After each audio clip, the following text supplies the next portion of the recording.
Hello बच्चों, hello, welcome to Vivek physics. अभी अपन डिस्कस करेंगे, बातचीत करेंगे क्लास 11 की फिजिक्स का शानदार टॉपिक वेक्टर एनालिसिस। इसमें हम लोग कंसेप्ट पर बातचीत करेंगे, P Y problem, JEE mains and NEET exam के पॉइंट ऑफ व्यू से। तो अभी बिल्कुल बेसिक से लेक्चर स्टार्ट करेंगे, बिल्कुल स्टार्टिंग से, जीरो टू हीरो। ठीक है, तो अपना टॉपिक बढ़िया स्टार्ट करते हैं। एंड ये है फिजिक्स के लिए आपका एक खूबसूरत यूट्यूब चैनल विवेक फिजिक्स नाम से। आपका यहाँ पर मोस्ट वेलकम। यहाँ पर हम लोग जेई मेंस और जेई एडवांस नीट एग्जाम के पॉइंट ऑफ व्यू से फिजिक्स के हर एक टॉपिक को वन बाय वन करके डिटेल से समझते हैं। आज का अपना टॉपिक है वेक्टर एनालिसिस। सबसे पहला अपना डिस्कशन होगा वेक्टर्स का रिप्रेजेंटेशन ऑफ वेक्टर। वेक्टर का रिप्रेजेंटेशन कैसे होगा? कोई भी अल्फ़ाबेट होता है, जैसे बाय द वे ए है, बी है, सी है, डी है। अगर ये वेक्टर हैं तो इनमें वेक्टर के ऊपर एक एरो का सिंबल बनाते हैं, तो हमें पहचान जाएंगे ये सिंबल हो गया कि ये जो फिजिकल क्वांटिटी हैं वो वेक्टर्स हैं। चाहे कैपिटल ए लिखूं, कैपिटल बी लिखूं, कैपिटल सी या कैपिटल डी, इनके ऊपर एरो का सिंबल बनाने का लॉजिक है कि ये फिजिकल क्वांटिटी वेक्टर्स हैं। जैसे example force vector F, velocity vector V, जैसे मोमेंटम वेक्टर पी। तो ऐसी फिजिकल क्वांटिटी जिसमें डायरेक्शन और मैग्नीट्यूड दोनों होता है, इसमें डायरेक्शन भी है और मैग्नीट्यूड भी है, उस फिजिकल क्वांटिटी को अपन वेक्टर्स कहेंगे। जैसे फोर्स हो गया, वेलोसिटी है, मोमेंटम है, एक्सीलरेशन है, ये वेक्टर क्वांटिटी है। ठीक है। एंड स्केलर क्वांटिटी वो है जिसमें सिर्फ मैग्नीट्यूड होता है, स्केलर।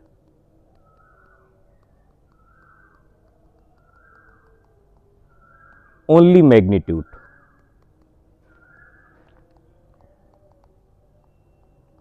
ओनली मैग्नीट्यूड का मतलब ये हो गया कि जैसे डिस्टेंस है, अब डिस्टेंस है तो कोई व्हीकल कितनी डिस्टेंस को ट्रेवल कर रहा है, इसमें डायरेक्शन को शो नहीं किया गया। कोई व्हीकल है, ये इधर की तरफ जा रही है, अब ये 100 मीटर जा रही है, 100 किलोमीटर जा रही है, बट ये तो मैग्नीट्यूड हो गया। इसमें डायरेक्शन शो नहीं की गई कि ये ईस्ट में गई, कि वेस्ट में गई, कि नॉर्थ में गई, कहाँ गई, ये आपको बताया नहीं गया। ये हिडन कंटेंट है, आपको डायरेक्शन शो नहीं की गई, ओनली मैग्नीट्यूड को प्रेजेंट किए गए, तो डिस्टेंस स्केलर हो गई। ठीक है। जैसे और जैसे example time, for example volume, for example जैसे energy, for example work, power. तो इस तरह की जो फिजिकल क्वांटिटी हैं वो स्केलर हैं, ओनली मैग्नीट्यूड होता है, कोई डायरेक्शन नहीं होती है। फिर इसके बाद आते हैं अपन, जो वेक्टर्स हैं उनको जब रिप्रेजेंट करेंगे तो किसी न किसी डायरेक्शन के थ्रू अगर उनको रिप्रेजेंट करते हैं तो उसमें अपन लिखते हैं यूनिट वेक्टर। Unit vector.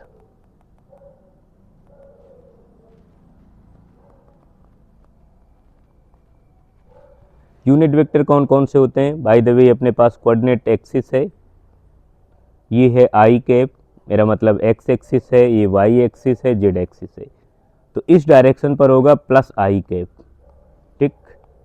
इस डायरेक्शन पर होगा प्लस जे कैप, इस डायरेक्शन पर प्लस के कैप, एंड इसके जस्ट अपोजिट अगर आएंगे इस डायरेक्शन पर तो माइनस के कैप, एंड वाई के अपोजिट आएंगे तो माइनस का जे कैप, अगर एक्स के में अपोजिट आऊँगा तो माइनस का आई कैप। तो ये ध्यान रखना है आपको, आई कैप, जे कैप, के कैप यूनिट वेक्टर है, सिर्फ ये डायरेक्शन को शो करती हैं। नोट, आई कैप चाहे वो प्लस का हो या माइनस का, जे कैप चाहे वो प्लस का हो या माइनस का, के कैप चाहे वो पॉजिटिव हो या negative, are the unit vector. ठीक है, which are represent only direction of vector. ये केवल वेक्टर की डायरेक्शन को प्रेजेंट करती है कि वेक्टर की डायरेक्शन किस एक्सिस पर है, वाई पर, एक्स पर, जेड पर, किस डायरेक्शन पर है। ठीक है। अब बाय द वे किसी वेक्टर को अपने को लिखना है, फॉर एग्जांपल अपने पास है अपने पास कोई वेक्टर है, ये वेक्टर ए है, तो ए इक्वल टू लिखेंगे A1 आई कैप प्लस A2 जे कैप प्लस A3 के कैप। मतलब इसके तीन पार्ट आ गए, एक एक्स पे, एक वाई पे, एक जेड पे, ये तीन पार्ट आ गए। इस डायरेक्शन पर हो गई इसकी वैल्यू A1 आई कैप, इस डायरेक्शन पर हो गए A2 जे कैप एंड इस डायरेक्शन पर हो गए A3 के कैप। तो ये आपको लॉजिक ध्यान रखना है। ठीक है, ये कंसेप्ट है, किसी वेक्टर को लिखने का मेथड है। अब इसमें बाय द वे तीनों पॉजिटिव हो सकते हैं, तीनों नेगेटिव हो सकते हैं। ठीक है, कोई भी पॉजिटिव नेगेटिव हो सकता है, इसका कोई भी ये कंसेप्ट नहीं है कि सभी पॉजिटिव ही होंगे। अब अपन बात डिस्कस करेंगे मैग्नीट्यूड। किसी वेक्टर का मैग्नीट्यूड कैसे कैलकुलेट करोगे। ठीक है, मैग्नीट्यूड ऑफ वेक्टर, वेक्टर का मैग्नीट्यूड कैसे कैलकुलेट करोगे। फॉर एग्जांपल में अपने पास वेक्टर है, vector A equal to 6 I cap plus 8 J cap plus 10 K cap है। अब इस वेक्टर का मैग्नीट्यूड फाइंड आउट करना है। Find magnitude of the vector.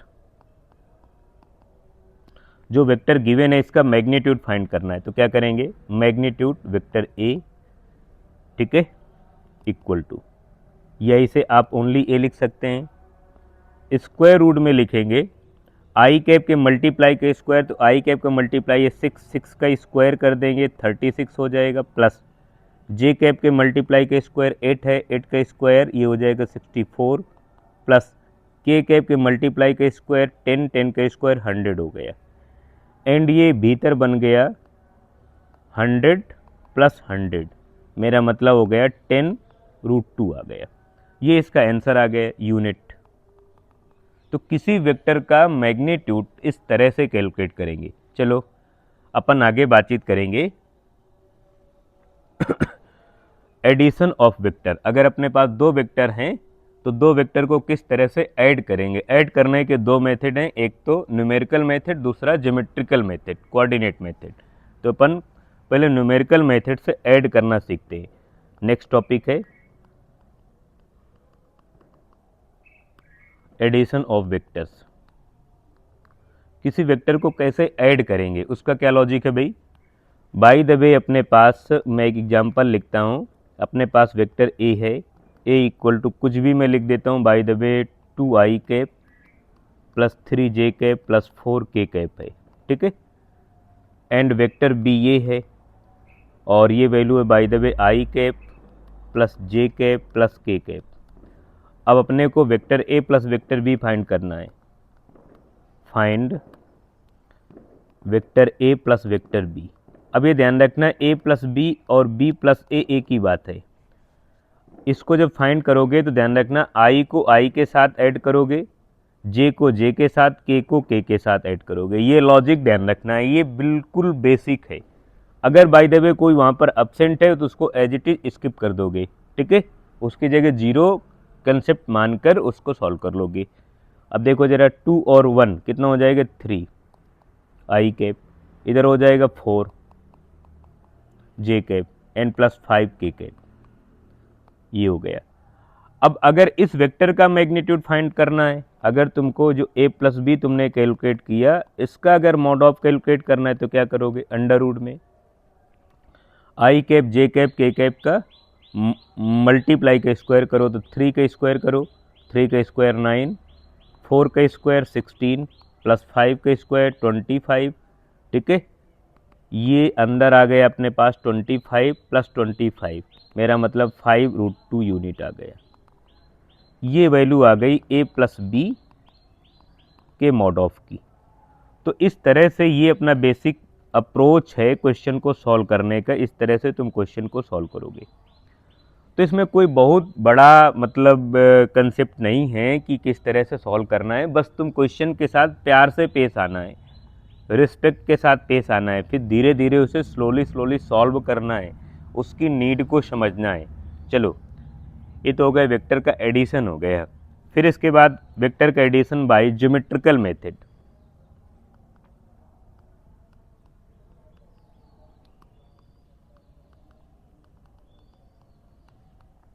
Bye geometrical method,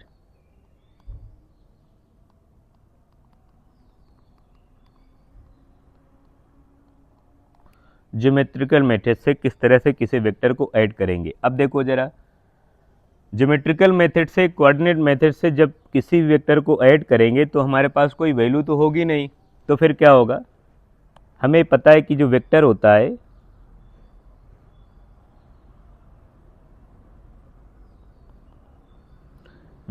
उसमें दो चीज़ें हैं, एक तो मैग्नीट्यूड और दूसरा डायरेक्शन, दो चीज़ें हैं। अब मैग्नीट्यूड यहाँ पर कैसे पता चलेगा, मैग्नीट्यूड के लिए जो वेक्टर्स की लेंथ होगी वो मैग्नीट्यूड को प्रेजेंट करेगी। जैसे मैंने कह दिया कि फोर्स है F, अब इसको रिप्रेजेंट करना है कोऑर्डिनेट में, तो इसका मतलब जब मैं ज्योमेट्रिकल मेथड से इसको लिखूंगा तो ऐसे लिखूंगा। बाय द वे मैं फोर्स की वैल्यू लिखता हूँ 100 न्यूटन, तो मैंने इतनी लेंथ बना ली। अब अगर मैं फोर्स की वैल्यू 50 न्यूटन लिखूंगा तो मैं लेंथ इतनी बनाऊंगा, तो यहाँ पर फोर्स की वैल्यू हो गई 50 न्यूटन।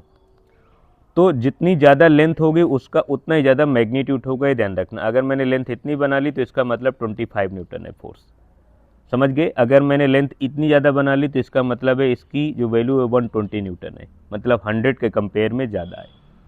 तो जो लेंथ होगी वेक्टर्स की वो मैग्नीट्यूड को प्रेजेंट करेगी, ध्यान रखना। एक बात, दूसरी बात, हर एक वेक्टर में एक टेल होगा और एक हेड होगा, ये ध्यान रखना है, एक टेल और एक हेड। अगर हमारे पास दो वेक्टर्स हैं, हमें ऐड करना है ज्योमेट्रिकल मेथड से वेक्टर को, तो ध्यान रखना अपने पास दो वेक्टर्स होंगे, तीन होंगे, चार होंगे, पांच होंगे। जब उन सबको ऐड कर दोगे तो एक नया वेक्टर बन जाएगा, समझ गए ना। और उस नए वेक्टर को रिजल्टेंट वेक्टर कहते हैं, समझ गए। जैसे तुम्हारे पास कोई डिजिट है 4, 5, अब इन दोनों को ऐड कर दिए तो 9 बन गए ना। जब तुमने 9 का कंसेप्ट लगाया, ठीक है, जब तुमने 9 का कंसेप्ट लगाया तो ये दोनों तो मर्ज हो गए ना, तो ये बन गए। अब दोनों ये तो खत्म हो गए, तुमने आलू टमाटर की सब्जी बना ली तो आलू टमाटर तो खत्म हो गया, सब्जी बन गई। ये ध्यान रखना, जब तुम्हारे पास दो वेक्टर होंगे ए और बी, इन दोनों को ऐड कर दोगे तो नया vector by the way R बन गया, आर मीन रिजल्टेंट, तो दोनों तो खत्म हो गए, ये मिलकर रिजल्टेंट आर बन जाता है, तो ये ध्यान रखना है। चलो आओ अपने लॉजिक में एग्जाम्पल समझते हैं। बाय द वे एक वेक्टर ये है, वेक्टर ए, और दूसरा वेक्टर ये है बी। अब इनको हमें ऐड करना है, रिजल्टेंट वेक्टर बनाना है। तो रिजल्टेंट वेक्टर बनाने के लिए रूल ध्यान रखना, यहाँ पर मैं रूल लिख लेता हूँ। ध्यान रखना है किसी वेक्टर का हेड से टेल को ऐड करना है या टेल से हेड को ऐड करना है, लेकिन टेल से टेल नहीं ऐड होगा, हेड से हेड नहीं ऐड होगा, ये ध्यान रखना है। दूसरी बात, किसी वेक्टर की लेंथ ना चेंज करो, ना डायरेक्शन चेंज करो, और उसको उठा के कहीं तक ले जाओ, उसकी वैल्यू, उसकी प्रॉपर्टी नहीं चेंज होगी, ये ध्यान रखना है। अब देखो जरा, बाय द वेक्टर ए ये है, मैंने एज इट इज रख लिया। वेक्टर बी को ऐसे पकड़ो कि इसको उठा के ऐसे यहाँ पर ऐसे सेट कर दो, ऐसे। अभी वेक्टर बी यहाँ पे सेट हो गया, वेक्टर ए यहाँ पर सेट हो गया, समझ गए भाई। अब दोनों देखो ऐड हो गए रूल के अकॉर्डिंग, इनका रिजल्टेंट वेक्टर बन गया। Resultant vector vector R equal to vector A plus vector B, बस टाटा बाय बाय, इसी को रिजल्टेंट।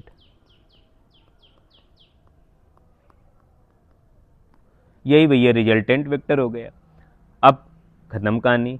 जैसे bye the way second example पर आते हैं। सेकंड एग्जांपल पर आते हैं बाय द वे, अपने पास एक वेक्टर ये है, वेक्टर ए, एक वेक्टर बी है, एक वेक्टर इस तरह से सी है। अब इन तीन वेक्टर को ऐड करना है, तो कैसे ऐड करेंगे देखो जरा। वेक्टर ए बना लो, वेक्टर बी को इस तरह से बना लो, ये हो गया वेक्टर बी, और वेक्टर सी ऐसे बना लो, ये वेक्टर सी हो गया। अब इनका रिजल्टेंट कैलकुलेट करना है, तो रिजल्टेंट ये आ जाएगा। ठीक है, ये रिजल्टेंट हो गया vector R equal to vector A plus vector B plus vector C. अगर ये वाला वैल्यू चेक करोगे, ये वाली वैल्यू तो ये हो जाएगी vector A plus vector B, A और बी का रिजल्टेंट। तो ध्यान रखना, रिजल्टेंट हमेशा फर्स्ट वेक्टर के टेल से लास्ट वेक्टर के हेड से कनेक्टेड होगा। ये कभी नहीं सोचना कि यहाँ पर इस वेक्टर का भी हेड आ गया और इसका भी हेड है तो दो हेड एक साथ हो गए। अरे भाई, मैंने बताया कि ये सभी वेक्टर ऐड हो गए तो आर बना। आर का मतलब तो रिजल्ट है, मतलब ए बी सी वेक्टर एक दूसरे से मर्ज हो गए, कोलैप्स हो गए, तो एक नया वेक्टर बन गया। अब तो ए बी सी खत्म हो गए, तो ये ध्यान रखना है। ठीक है, इसी तरह से हम ट्रायंगल, स्क्वायर, रेक्टेंगल मेथड से वेक्टर को ऐड कर सकते हैं। रेगुलर हेक्सागोन मेथड से, बाय द वे ट्रायंगल वाला मैंने बताया। बाय द वे मैं वेक्टर ए बनाता हूँ इस तरह से, वेक्टर बी ये हो गया, वेक्टर सी इधर हो गया, वेक्टर डी इधर हो गया। ठीक है, वेक्टर ई इधर हो गया। इन सबको ऐड करना है, तो ऐड करेंगे तो इनका एक डायग्राम बन जाएगा। Specific vector A, vector B, वही सीक्वेंस में जैसे माचिस की तीलियां होती वैसे सेट करते चले जाओ। वेक्टर बी और वेक्टर सी को देखो जरा, वेक्टर सी आ गया, वेक्टर डी देखो, वेक्टर डी आ गया, वेक्टर ई देखो, वेक्टर ई आ गया, एंड जो रिजल्टेंट आ गए वो ये आ गया। ये रिजल्टेंट हो गया सभी का, vector A plus vector B plus vector C plus vector D plus vector E. समझ गए भाई, ये रिजल्टेंट वेक्टर हो गया। अब जैसे तुमको ये वाला रिजल्टेंट कैलकुलेट करना है, ये वाला तो ये हो गया ए बी सी का रिजल्टेंट हो गया। तो ये लॉजिक है, ये कंसेप्ट है अपना वेक्टर को ऐड करने का। ठीक है, अब वेक्टर में बात करते हैं वेक्टर का सब्ट्रैक्शंस, और ज्योमेट्रिकल और न्यूमेरिकल दोनों मेथड से। ठीक है, तो अगला टॉपिक है subtraction of vector, geometrical and numerical method से। पहले न्यूमेरिकल मेथड बता देता हूँ। बाय द वे अपने पास वेक्टर ए है, ए की वैल्यू है 2i cap plus 4j cap. ठीक है, और वेक्टर बी की वैल्यू है 6i cap plus 8j cap. अब अपने को बताना है find vector A minus vector B. अब ये ध्यान रखना है कि ए और बी की वैल्यू इक्वल नहीं होगी बी माइनस ए से, थोड़ा सा चेंज होगा, मैग्नीट्यूड इक्वल इक्वल हो जाएगा। ए माइनस बी का मॉड ऑफ इक्वल होगा बी माइनस ए के मॉड ऑफ से। ठीक है, पहले अपन सॉल्व करेंगे ए माइनस बी। अब ए माइनस बी सॉल्व करना है तो तुम डायरेक्ट ऐसे कर सकते हो, देखो ये 2 है और इसमें माइनस का मल्टीप्लाई हो जाएगा तो ये निगेटिव हो जाएगा, बिकॉज यहाँ पर बी की वैल्यू निगेटिव है। तो यहाँ पर बचेगा अपने पास देखो -4i कैप, -4i कैप, और देखो इधर बचेगा इधर 4 और -8, तो कितना बचेगा -4j कैप। बस ख़त्म कहानी। इसकी अगर मैग्नीट्यूड वैल्यू कैलकुलेट करना है, a minus B equal to under root में -4 का स्क्वायर प्लस -4 का स्क्वायर, तो कितना हो जाएगा भाई, ये हो जाएगा 16 प्लस 16, कितना हो जाएगा, ये बाहर निकलेगा मेरे मेरे मेरे आंसर से 4√2 आ गया यूनिट। ये वैल्यू आ गई वेक्टर के सब्ट्रैक्शंस की वैल्यू आ गई। इस तरह से दो वेक्टर्स को आप सब्ट्रैक्ट कर सकते हैं, माइनस कर सकते हैं।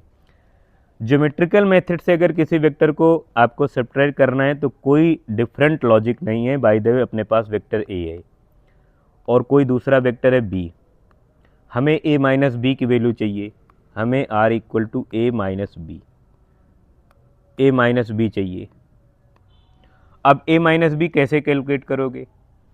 ध्यान रखना, जिस वेक्टर को तुम्हें नेगेटिव करना है उसकी डायरेक्शन जस्ट उल्टा कर दो। अब इसकी मैं डायरेक्शन अगर ऐसे कर देता हूँ, ऐसे, तो ये माइनस बी बन जाएगा। समझ गए?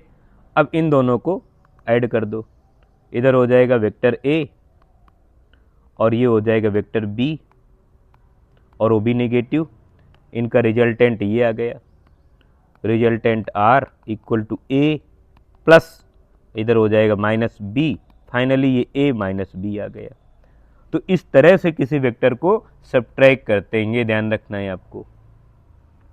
ये हो गया अपना सब्ट्रैक्शन का मेथड, हो गया geometrical methods and numerical method दोनों से। फिर इसके बाद अपन बात करेंगे कंपोनेंट ऑफ वेक्टर, ये मोस्ट इंपॉर्टेंट है, ठीक है। कंपोनेंट ऑफ वेक्टर,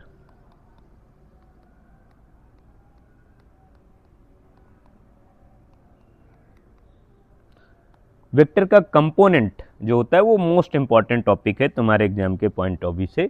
कंपोनेंट का मतलब होता है पार्ट। अभी अपन टू कंपोनेंट पर बात करेंगे। Two component, by the way अपने पास वेक्टर ये है, वेक्टर ए इधर है।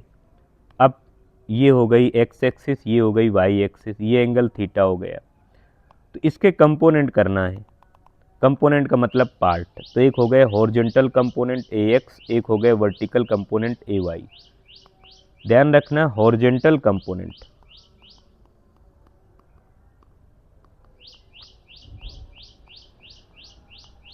Horizontal component A X equal to A cos theta. कैसे कैलकुलेट हुआ? देखो जरा, ये वाली साइड है ए एक्स, ये वाली साइड है ये वेक्टर ए है, एंड इसमें अगर तुमने राइट एंगल ट्रायंगल में कॉस लिया तो cos theta equal to base divide by hypotenuse, मेरा मतलब A X divide by A, and यहाँ से ए एक्स की वैल्यू आ गई ए कॉस थीटा। इसी तरह से वर्टिकल कंपोनेंट,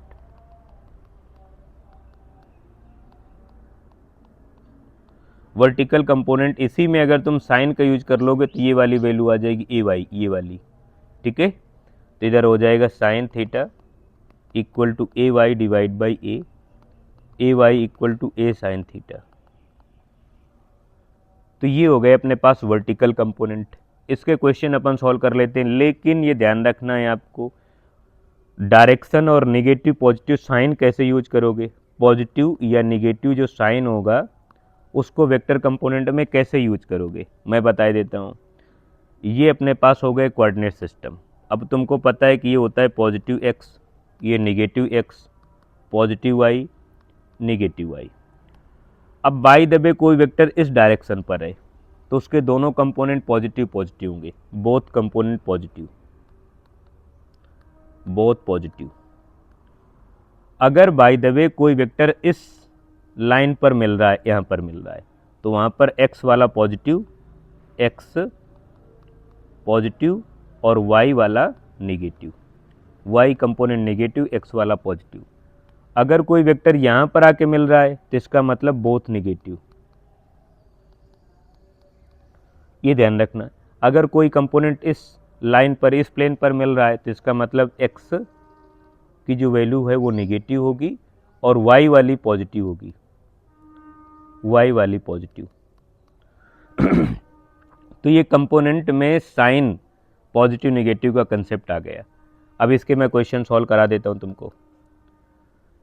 हाँ, बाय द वे यहाँ पर ए एक्स ए वाई की वैल्यू अपने को मिल गई, ए एक्स ए वाई की वैल्यू। अगर यहाँ से अपने को एंगल कैलकुलेट करना है तो एंगल कैलकुलेट कर सकते हैं tan theta equal to A Y divide by A X. मतलब ये बेसिक कंसेप्ट है, y की वैल्यू डिवाइड बाई x की वैल्यू। चलो अपन क्वेश्चन में आते हैं।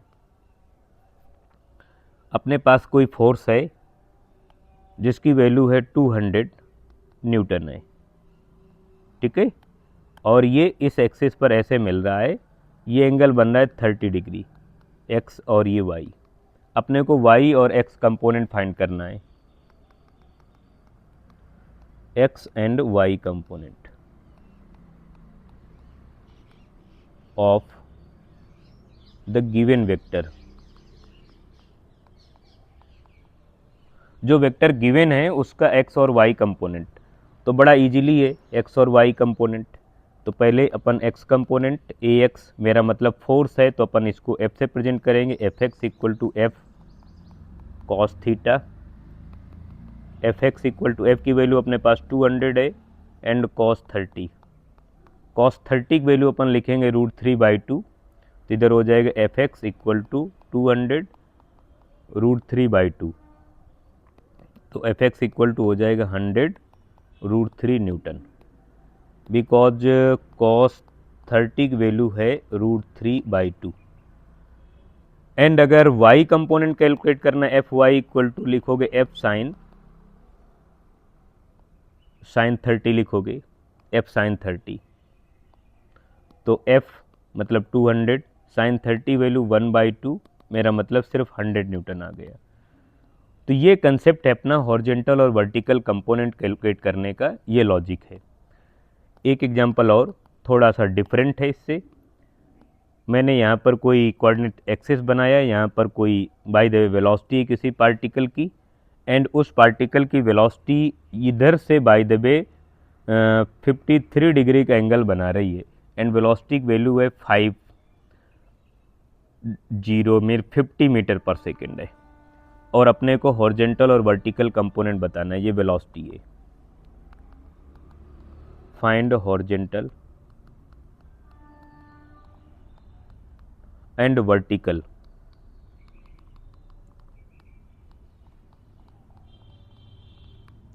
Of velocity.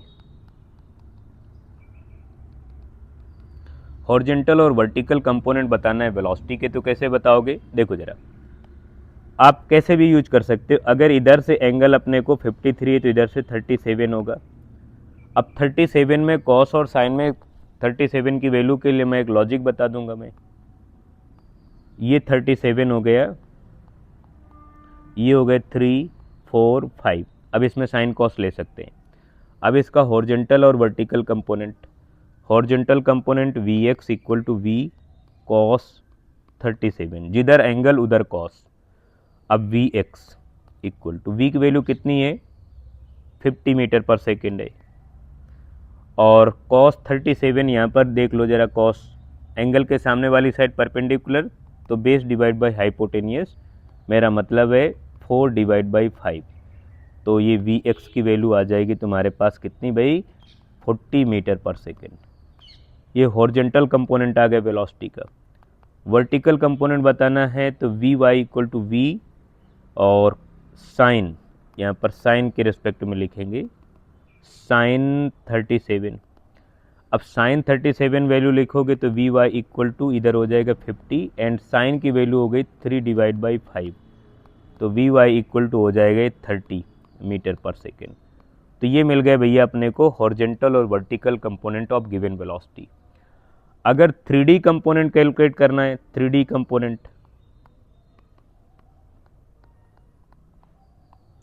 3D कंपोनेंट में ध्यान रखना है आपको कि बाय द वे ये अपने पास एक कोई 3D डायग्राम आ गया इस तरह से, और यहाँ पर मैंने किसी वेक्टर को शो कर लिया। ये एक्स एक्सिस हो गई, ये वाई एक्सिस हो गई, ये जेड एक्सिस हो गई।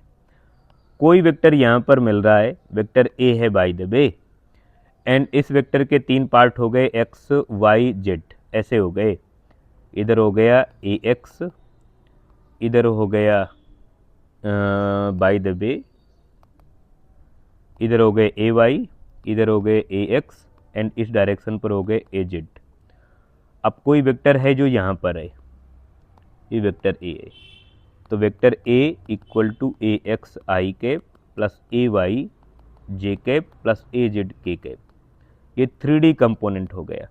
और अगर 2D कंपोनेंट में बात करेंगे तो A equal to A X I cap plus A Y J cap. कोई भी 2 कंपोनेंट हो सकते हैं, 2 कंपोनेंट, यहाँ पर 3 कंपोनेंट। तो ये लॉजिक है, ये बेसिक कंसेप्ट है अबाउट द वेक्टर्स। इसमें हमने कंपोनेंट पर बातचीत की, एडिशन सब्ट्रैक्शन पर बात किया, किसी वेक्टर को एडिशन किस तरह से ऐड करते हैं उस पर बात की। नेक्स्ट वीडियो लेक्चर में हम बात करेंगे resultant vector of the magnitude of the resultant vector and कुछ PYQ प्रॉब्लम पर। इसमें हमने 2 से 3 PYQ प्रॉब्लम पर बात की, डिस्कस किया। नेक्स्ट वीडियो लेक्चर में हम लोग इससे बचे वाले टॉपिक पर डिस्कस करेंगे।